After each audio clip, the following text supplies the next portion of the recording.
On a la chaîne Eureka qui vient de sortir une vidéo pour démonter totalement l'investissement en bourse et franchement c'est une masterclass de mauvaise foi et je vais pas laisser passer ça. Bon Marino, j'ai regardé nos anciens épisodes, il y a un truc qui va pas du tout. Ah ouais quoi? Bah si on continue comme ça, on sera jamais riche, surtout toi. Ah regarde, on n'est pas proprio, on a visiblement pas de gros héritage dans les tuyaux et on n'aime pas la réussite. Ah ouais, en plus on n'a pas choisi les métiers qui payent le plus. Bah, c'est surtout qu'il faut qu'on apprenne à investir. J'ai regardé pas mal de vidéos le week-end dernier, il semblerait que le secret de la richesse, ce soit l'éducation financière. Bon alors il est très ironique là-dessus mais j'arrête tout de suite, l'investissement ça rend pas riche, hein. L'investissement c'est un multiplicateur. Si t'as pas d'argent au début, faire x10 de 0 ça fait toujours 0. Hein. Ah mais oui ok je vois ouais. Ceux qui sont chauds sur l'éducation financière c'est Trade Republic aussi. Alors eux ils sont partout. ouais. Hein. Bon déjà les sponsors, genre chez Hugo Décrypte, même son Insta, C'est vrai qu'ils sont même partout, chez Nicode. hein. Oui, et puis il n'y a pas que les sponsors, il y a le représentant de la marque, expert financier incontesté, car ancien trader, Mathias Bacchino, qui est très souvent invité Ouais, un peu en partout. vrai je l'aime En tout bien. cas ça a l'air d'être une sacrée référence hein, parce que moi je l'ai vu à la télé aussi. La première chose qu'on peut dire sur ce sujet, c'est quand même que c'est pas de la faute des jeunes Français et des jeunes Françaises si le seul endroit où ils peuvent recevoir une éducation financière décente, Ouais. c'est sur les réseaux sociaux. Je veux dire, à l'école, on a de l'éducation sexuelle, de l'éducation civique, de l'éducation sportive, on apprend à disséquer des grenouilles. On n'apprend pas à investir pour protéger sa retraite. Ouais, alors à l'école, oui et non. Si on t'apprend des choses sur l'argent, vu qu'à l'époque t'as pas d'argent, ça va rentrer par une oreille, ça va ressortir par l'autre. Et surtout, putain, tu vas être méga angoissé. Dès que j'ai fini les études, je vais être à la rue, va falloir commencer à investir, sinon j'aurai pas de retraite. Non, je pense pas que apprendre l'investissement aux étudiants, ça soit une bonne idée. Surtout, vu comment notre système éducatif est souvent un peu en retard, ça donnerait des conseils totalement foireux. On reprend le pouvoir sur notre avenir, enfin, surtout le tien, et on apprend à investir notre argent, fini la pauvre. Règle numéro 1, l'éducation financière c'est pour tout le monde. La première chose à comprendre, c'est que c'est simple. Épargner, faire Ouais. un budget, investir pour ta Ouais. retraite, c'est simple. Voilà, ne commencez pas à vous exclure du groupe pour je ne sais quelle raison de fausse modestie de gauche ou de manque d'argent. Non, il faut y croire. Gagner de l'argent avec de l'argent, même si on n'a pas d'argent, non seulement c'est possible, mais en plus de ça, vous allez voir, c'est simple. Putain, mais ils commencent à m'agacer avec leur ton ironique là à chaque fois, parce que oui, investir, c'est simple, genre apprendre à gérer ses finances, la base de base, c'est quelque chose d'assez simple. Il y a quelque chose qui rentre dans le portefeuille, il y a quelque chose qui sort, et comment on fait pour investir ce qui reste? Voilà, ETF, SCPI, il y a plein de supports qui sont accessibles à tous. Et oui, c'est pas parce que t'as appris à investir que tu vas devenir riche, mais ça reste fondamentalement simple. Attention, c'est pas intuitif mais on ne dépense pas plus que ce qu'on gagne. La première grande vérité, c'est qu'il faut dépenser moins que ce que tu gagnes. C'est le point de départ. Et oui, c'est la base. Hein. D'ailleurs, vous connaissez les agios si votre compte bancaire passe en dessous de 0. C'est relou ça, non? Et ben, petit hack, pour ne plus en avoir, il suffit de ne pas dépenser plus que ce que vous avez sur votre compte. T'es un putain de génie! C'est la plus extraordinaire réponse que j'ai jamais entendue! Tu dois avoir un putain de merde de QI d'au moins 160! Voilà, du concret, des vrais conseils. Vous sentez là le pouvoir de la connaissance qui commence à infuser déjà un peu? Avec son sourire là, putain. Non mais oui, mais le propos va beaucoup plus loin que ça. Hein. C'est ne dépense pas plus que ce que tu gagnes parce qu'après tu vas devoir faire des crédits à la consommation et les crédits à la consommation ont des taux totalement aberrants et là tu vas t'endetter pour longtemps. Enfin oui, c'est bête dit comme ça, mais ça reste un vrai point. Et pour les gens qui veulent commencer à stabiliser leurs finances, c'est le premier pilier en fait. Règle numéro 3, on ne se compare pas aux autres. C'est ton argent, c'est ta vie. Il n'y a aucune raison de se comparer aux autres en fait. Oui, parce que si tu te compares aux plus riches, évidemment, tu vas te sentir honteux par rapport à leur réussite et à leur génie. Bah moi je me sens surtout peut-être énervée. Non, ça c'est honteuse, c'est ça le sentiment. Mais t'en fais pas, hein, parce qu'il n'y a aucune honte à être pauvre. Après tout, les pauvres, bah voilà, il y en a plein. Hein. Mais pourquoi toujours être énervé quand quelqu'un a plus que nous? Certes, il y en a qui ont hérité, voilà, c'est comme ça. Mais il y en a aussi qui ont créé leur richesse. Ils avaient rien à la base, ils ont monté une boîte, ça s'est bien passé. Moi, justement, ça me motive de savoir qu'il y a ce tremplin qui est possible. Quand je vois des gens, par exemple, même sur YouTube, qui ont beaucoup plus d'abonnés que moi et qui font des vidéos sur la même niche, par exemple, on regarde Finari, je me dis, ça veut dire qu'il y a quelque chose à faire. Il y a quelque chose que je peux améliorer pour continuer à grossir. Ça me motive plus que ça m'énerve. Mais il suffit de regarder tes finances bien en face, d'arrêter de te surendetter bêtement pour un écran plat dont tu n'as pas besoin, et là, tu pourras enfin... Commencer à acheter des produits financiers. Et voilà, bravo, je vois que ça commence à venir. Ouais, encore une fois, super méprisant, mais je vois pas le problème d'investir sur des produits financiers plutôt que dépenser cet argent dans quelque chose qu'on n'a pas fondamentalement besoin. Puis la transition est parfaite pour la suite. Règle numéro 4, ne pas spéculer, investir. Alors l'investissement, c'est du long terme, hein. Il s'agit d'être rigoureux et surtout patient. Les rendements boursiers seront au rendez-vous, mais pas tout de suite. Il faut commencer par mettre de côté une épargne de réserve qui correspond à 3 à 6 mois de salaire. Ça, c'est le matelas de sécurité s'il faut réparer la voiture ou aider un proche. On ne l'investit pas en bourse. Ce qui vient après, ça oui, on l'investit, mais pour la retraite. D'où la règle suivante. Règle numéro 5, la retraite par répartition est morte. Mais ils ont vraiment un don de dire des choses vraies, mais avec un air ultra méprisant. En fait. C'est pas parce que tu prends un ton méprisant que quelque chose devient faux. Hein. Il y a une réalité certaine aujourd'hui. Si vous ne faites rien individuellement, à partir de 2045, vous allez vous appauvrir. La retraite aujourd'hui, c'est à peu près 80% de ton dernier salaire. D'accord ? À partir de 2045, ce sera 60%. Oh waouh, c'est flippant ce qu'il dit, c'est vrai ça? Te pose pas trop de questions, voilà, c'est un sujet compliqué, on peut enchaîner. Règle Ah voilà. Bah voilà. Il y a un sujet à débattre. On fait de l'ironie, on skip. Pourtant, les retraites, c'est 40% des prestations sociales, non? Et puis, le fait qu'il y ait de moins en moins de naissances, donc de moins en moins de gens qui travaillent pour plus en plus de retraités parce que l'espérance de vie s'allonge, c'est pas un problème quand on fait une retraite par répartition. Voilà, ça c'est un point intéressant à discuter. Et eux, qu'est-ce qu'ils font? De l'ironie et de l'expédie. Non mais sérieux, c'est des guignols. numéro 6, les banques traditionnelles ne vous protègent pas de l'inflation, il faut s'en défaire. Vous vous souvenez de votre épargne de réserve, là, les 3 à 6 mois de salaire? Eh bien, il faut absolument la protéger de l'inflation qui lui fait perdre du pouvoir d'achat. Or, les banques classiques Si ne vous y possible, aident ouais. pas du tout, au contraire, elles prélèvent des frais dans tous les sens. Pire, toutes les banques, BNP Paribas, Société Générale, même Trade Republic, ont comme vous un compte courant dans une banque spéciale qu'on appelle la banque centrale. Sauf que ce compte courant, eh ben, il est rémunéré. Et est-ce que cette rémunération vous est transmise? Vos comptes courants à vous, là, ils sont rémunérés? Eh ben non. Alors que chez Trade Republic et dans d'autres néobanques, ils sont honnêtes. Non seulement ils vous donnent l'info, éducation financière, mais en plus ils vous filent les sous. Le compte courant de Trade Republic, il est rémunéré à 2%, le même taux que celui de la Banque centrale. Non mais ils arrivent de quelle planète? Bien sûr que c'est vrai, bien sûr qu'il y a des frais de banque, l'argent qui est sur ton compte courant, la banque la met à la BCE, du dépôt jour à jour, voilà, ça leur donne des intérêts, actuellement c'est autour de 2%, et oui, ils te leur donnent pas, en fait c'est juste la réalité, il y a pas à ironiser là-dessus. Donc voilà, grâce au compte courant rémunéré de Trade Republic, eh bien, votre épargne de sécurité est protégée de l'inflation. Mais attends, on n'a pas déjà dans les banques normales des livrets d'épargne qui rémunèrent autour de 2%, voire plus? Genre le livret d'épargne populaire, je crois que c'est 2,5 par exemple. Bah, qu'est-ce que tu fais là? Non, pardon, non, ouais, Trade Republic, trop bien. Trade Republic. Voilà, on a perdu le flow un peu, mais règle suivante. Règle Bah oui, numéro- le LEP ça rémunère plus, mais ça n'a rien à voir. Déjà, il y a une condition sur le revenu, c'est pas au-dessus d'un certain revenu. Et en plus, c'est un système de quinzaine, c'est-à-dire que pour toucher les intérêts, il faut que ton argent soit là avant le début de la quinzaine jusqu'à la fin de la quinzaine. Et ça, quand tu as un compte courant, c'est pas pratique. Tu fais des allers-retours et du coup, ton argent, tu ne touches pas les intérêts dessus. Il faut comparer des choses comparables au lieu de vraiment faire des guignols tout le temps. Là. Ils sont énervants. Numéro 7, aux États-Unis, tout le monde investit. L'Américain, il se lève le matin, il regarde le cours de bourse pour savoir où en est sa retraite. En France, c'est vrai qu'avec les fonds garantis en euros, les livrets A, on n'a pas trop l'habitude de ce genre de truc, et c'est dommage. Alors oui, c'est pas une nouvelle, les Américains investissent plus que les Français. Et en fait, la majorité d'entre eux investissent en actions via leur plan retraite. C'est vraiment pas un secret. Et c'est juste peut-être caricaturé de dire qu'ils regardent tous les matins, mais ils regardent beaucoup plus que les Français. Bon, les États-Unis, c'est quand même mieux que la France, tout est plus grand là-bas, les bagnoles, les flingues, les meurtres, les inégalités, la mortalité infantile, le taux de pauvreté des retraités, celui des plus jeunes aussi. Il y a que l'espérance de vie et le patrimoine médian qui sont plus petits qu'en France, donc voilà, je pense que c'est évident, meilleur exemple à suivre. Règle suivante. Oui, après on peut te dire, vu qu'il y a plus de meurtres, ça veut dire que la bourse marche pas, mais bon, si tu regardes l'évolution du PIB par habitant entre la France et les États-Unis, tu vas vite voir la différence. 8, ETF monde plus long terme égale pas de risque, mais gros rendement. Les ETF, c'est bien ça. Rien compris, moi. À la fois c'est performant, Les chiffres, ils sont très simples. Depuis 120 ans, la bourse du monde entier, c'est 5,5% par an en moyenne. et à la fois c'est sans risque. Tout le monde le sait bien que la bourse à long terme, ça fait que monter. Et comme le disait Keynes, grand économiste anglais spécialiste de la bourse, à long terme, on sera tous morts. Marino, tu recommences là. Pardon. Oubliez Keynes, parlons plutôt, qu'est-ce que c'est qu'un ETF? Voilà. Alors donc c'est un outil financier qui a beaucoup gagné en popularité ces dernières années. Plutôt que de sélectionner les actions des entreprises qui, selon vous, Ouais. devraient performer, parce que faut un peu être un expert et puis même eux des fois ils se plantent. C'est mieux d'investir dans un peu toutes les actions en même temps. C'est comme parier sur la hausse de toutes les bourses partout dans le monde. MSCI World par exemple, c'est un indice qui permet de faire la moyenne de la performance de toutes mais les c'est bourses. super des pays explication des développés. En ETF, pariant hein. là-dessus, même s'il y a une ou deux bourses qui baissent pour des raisons de crise économique nationale, avec les autres qui montent, ça se compense. Et le gros avantage, c'est que comme chacun sait, toutes les bourses du monde ne peuvent pas s'effondrer en même temps. Bah non.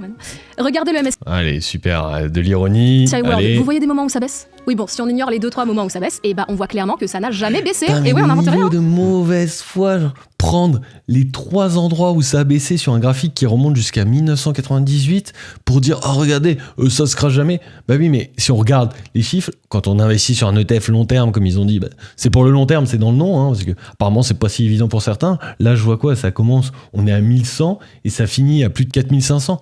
Le truc il a fait x4 en 27 ans et on va dire ah oui, mais il y a eu 2 crises. Bah oui, mais t'investis long terme, bien sûr qu'il y aura des crises à un moment, c'est logique, c'est l'économie mondiale, c'est comme ça. Enlève le graphe, enlève-le. Ouais, voilà, merci. Règle suivante. Règle numéro 9, la dernière, l'éducation financière va faire de vous un homme ou une femme libre. Je suis maintenant un surhomme, César. Enfin, une surfemme. Libre de respirer, de voir votre argent travailler pour vous, de voir que la finance, c'est du positif. Oui, vous vous êtes privé de la soirée resto avec les potes, là, ce mois-ci, pour mettre des thunes dans les ETF. Mais regardez, dans 30 ans, vous pourrez vous en payer au moins 4 des restos. 4 restos dans 30 ans, alors c'est pas beau d'être libre. Bon, on espère que vous êtes Ouais, je suis assez d'accord avec eux pour une fois. Un investissement, ça veut pas dire privation non plus. Hein. bien motivés. Quand on veut, on peut. On va se plonger dans un exemple. En pratique, ça donne quoi? Les conseils d'éducation financière. Parce que si on a devant nous une solution miracle contre la pauvreté, on dit oui. Alors on y va. Vas-y Marino, sors ton carnet. Règle numéro 1, tout le monde peut le faire, même les plus pauvres. Donc on va partir sur un petit revenu. Règle numéro 2, on ne dépense pas plus que ce qu'on gagne. Grâce à ça, on dégage une petite capacité d'épargne. Bon, ensuite, comme le disait Mathias, tu accumules petit à petit un truc comme 6 mois de salaire. Ça va te permettre d'avoir une réserve de sécurité en cas d'imprévu, perte d'emploi, besoin d'aider un proche, si ta nouvelle voiture la tombe en panne par exemple. Et c'est seulement une fois que cette réserve est en place que tu vas pouvoir commencer à investir en bourse. Non mais attends, 6 mois de salaire, si je gagne 1 200 € par mois, ça veut dire qu'il faut que j'atteigne 7 200 € d'épargne, et en mettant 50 € de côté tous les mois, j'en ai pour 12 ans. Erreur de débutante.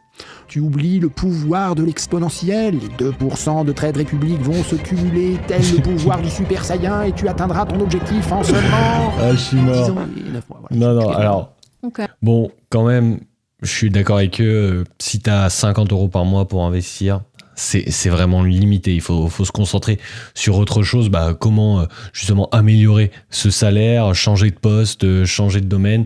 Bref, parce que bon, à 50 € par mois, si t'as le moindre pépin, t'es foutu. En fait, tes économies de plusieurs mois vont sauter. Et bon, après, ils se prennent un salaire à 1 200 par mois. Enfin, c'est en dessous du SMIC net. Donc, un peu de mauvaise foi quand même. Mais bon, on continue. Donc, après 11 ans d'épargne, là, tu commences à utiliser tes 50 € mensuels pour acheter des ETF. Voilà, tu vises un périmètre très large, comme par exemple l'indice MSCI World. Et c'est parti pour les 5,5% par an pendant 30 ans jusqu'à la retraite. Oui, bon voilà quoi. Donc 10 ans et 9 mois d'épargne, sans vacances, sans accident, sans que le prix de l'essence ne dépasse les 2 €, plus encore 30 ans de bourse derrière, ça fait 41 ans à serrer la ceinture. Si je démarre à 25 ans, ça veut dire que je commence à en profiter qu'à 66 ans. Oui, bah, c'est parfait pour la retraite, ça, 66 ans. Oui, parce qu'on a pris l'exemple de Jean-Catherine à temps partiel qui arrive à mettre 50 € de côté par mois et qui récupère 300 environ par mois pour sa retraite, ce qui correspond à 25% de son dernier salaire.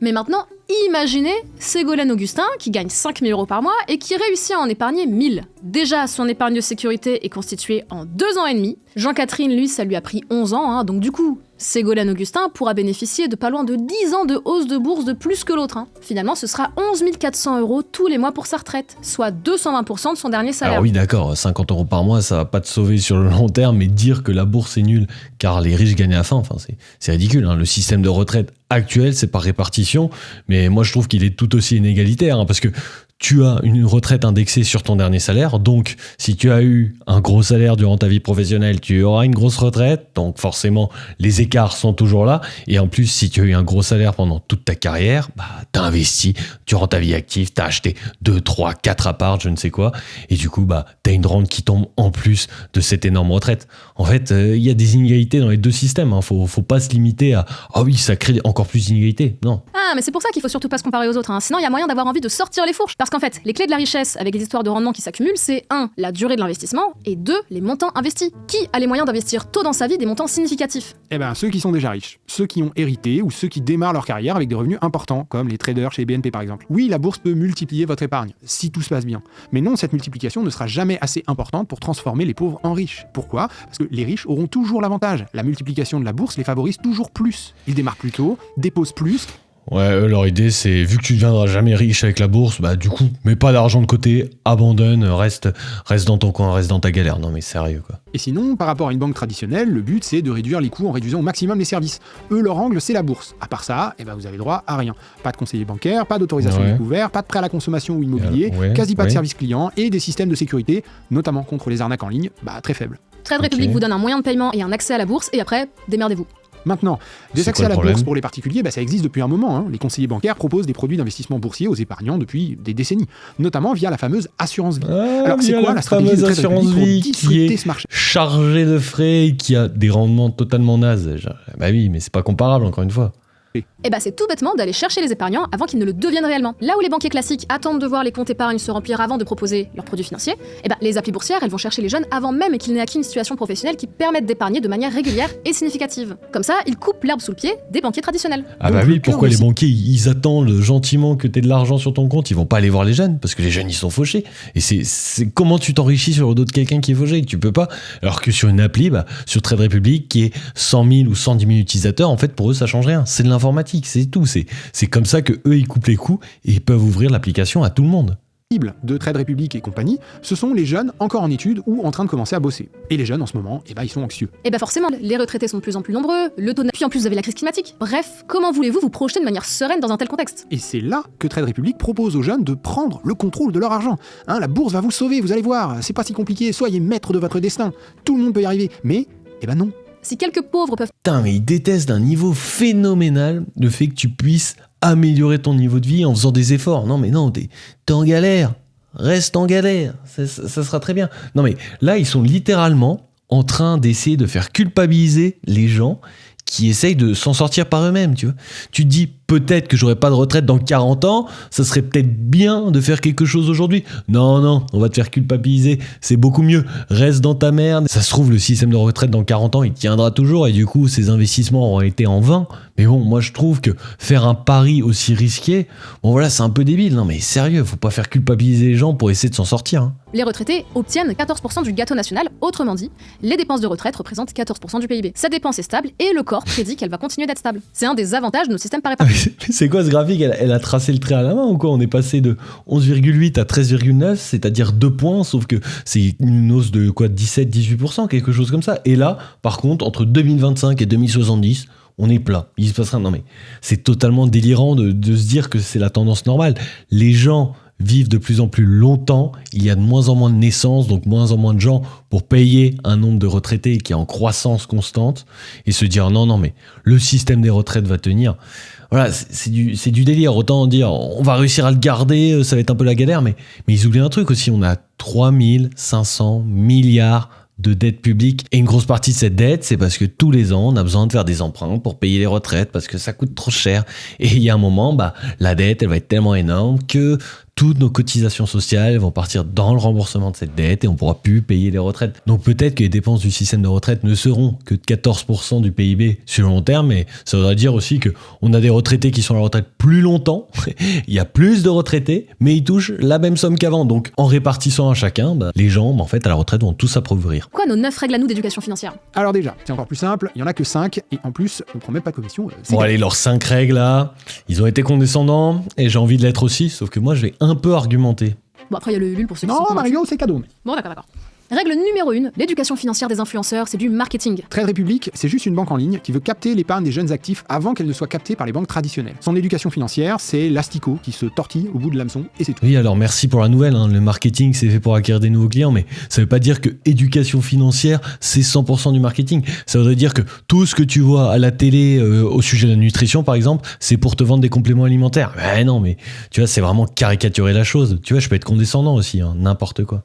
Règle numéro 2, concentrez-vous sur les salaires, les aides sociales et le service public. Pour gagner des sous avec son épargne, il faut pouvoir épargner. Et ça, une bonne partie de la population n'y arrive pas par manque d'éducation, mais par manque de revenus. Donc l'épargne ne peut pas être un levier pour sortir de la pauvreté, ni pour réduire les inégalités. Et même pour ceux qui peuvent épargner, ça ne représente qu'un petit morceau de leurs revenus, 16% en moyenne en France. Les vrais gros enjeux pour l'immense majorité des gens, ce sont les salaires et les mécanismes de redistribution, donc les aides sociales et les services publics. Règle numéro 3, alors oui, les revenus sont fondamentaux, mais excuse-moi, l'individu, la personne qui essaye de s'en sortir, elle ne contrôle pas la politique publique, elle contrôle pas son augmentation sur le court terme, donc bon, elle essaye de s'en sortir et dire « Ah, faut augmenter les salaires de tout le monde, ça règle tout ».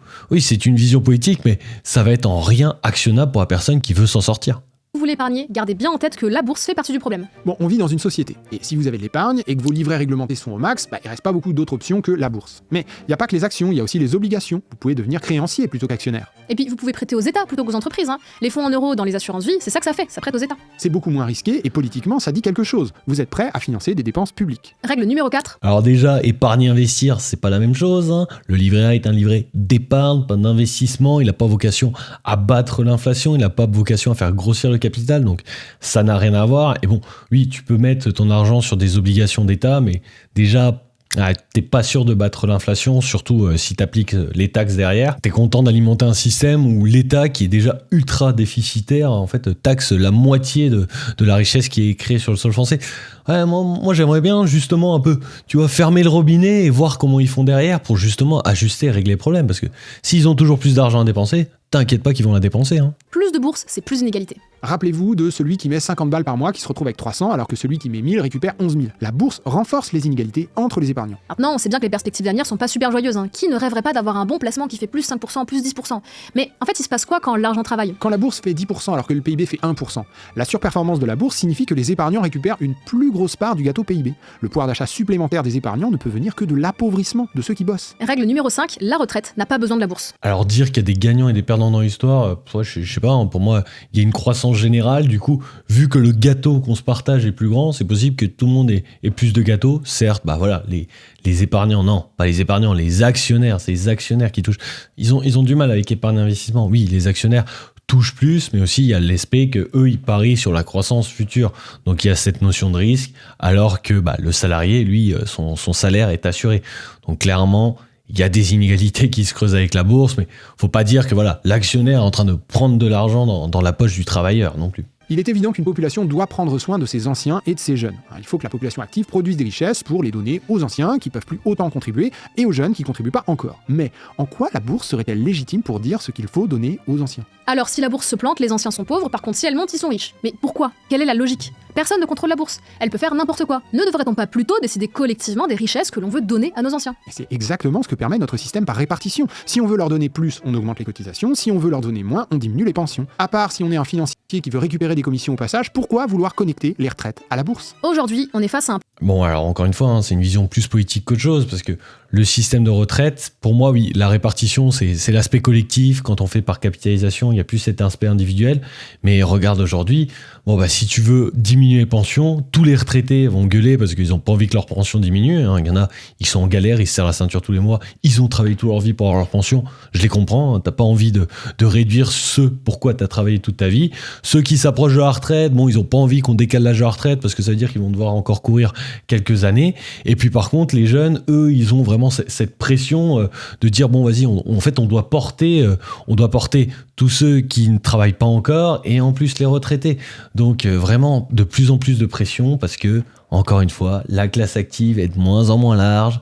L'espérance de vie s'allonge. Ça, ils oublient toujours de le dire. Sachant qu'à la base, il y avait 4 actifs pour un seul retraité. Aujourd'hui, on est passé à 1,7 actifs pour un retraité. Donc forcément, quand le retraité vit encore plus longtemps qu'avant, ça tient pas. Non, ça tient pas. Bref, une sacrée vidéo. On a 2 personnes qui sont là juste pour nous faire culpabiliser d'essayer de nous en sortir, juste pour nous faire culpabiliser d'essayer de comprendre comment le système de retraite a été construit à l'époque et qu'aujourd'hui, peut-être il va s'effondrer. Et eux, ils ont fait de l'ironie toute la vidéo. C'est bien facile de faire les malins, mais la question des retraites, c'est pas une question facile, c'est pas 100% répartition, c'est pas 100% capitalisation. 100% capitalisation, tu creuses les écarts. Si quelqu'un a eu du mal à travailler, à capitaliser pendant sa vie active, est-ce que tu vas le foutre à la rue parce que du coup il a rien pour la retraite?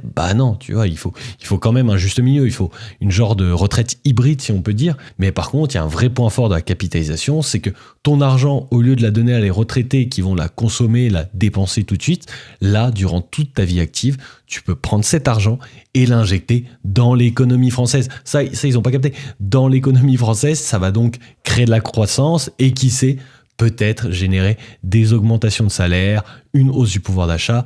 On ne sait pas, mais pour moi, c'est une solution à explorer. Il va falloir trouver ce modèle pour les années futures.